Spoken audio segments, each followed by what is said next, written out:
করবি বল? এই সাহেবনগরে সবাই জানে তোর কোনো দোষ নাই, কিন্তু প্রধানের সামনে কেউ মুখ খুলবে না। আজ তুই দোষ না করেও দোষী। আমি কিছু ভাবলি?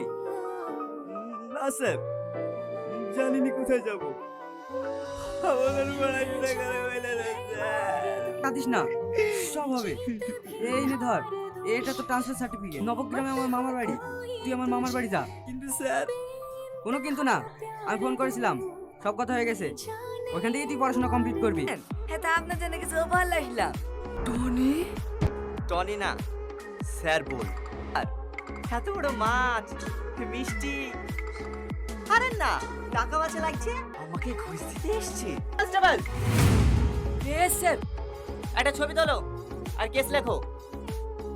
অন ডিউটি পুলিশ অফিসারকে ঘুষ দেওয়ার অপরাধে সাহেবনগরের প্রধান মিস্টার রাজিজুলকে গ্রেপ্তার করা হোক। দেখো টনি, আমি মানছি সেদিন আমার ভুল হয়ে গেছে। চুপ! টনি না স্যার। কি স্যার কিসে ধাক্কা মারলো? এই মেয়ে গাড়ি দেখে চালাতে পারো না? গাড়ি দাঁড়াচ্ছে সেখানে এসে ধাক্কা মারছে। দেখি তোমার লাইসেন্স দেখি। প্রধানের বোন কি হয়েছে? প্রধানের বোন বলে মানুষের জীবনে খেলা গেলে লাইসেন্স পেয়ে গেছে নাকি?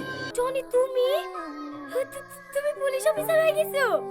হ্যাঁ, একজন গরিব ঘরের ছেলে পুলিশ অফিসার হয়েছে বলে তোমার খুব কষ্ট হয়েছে নাকি? এত বড় নোংরা খেলাটা খেলেও আমার সফল হওয়াটা আটকাতে পারলে না, তাই না?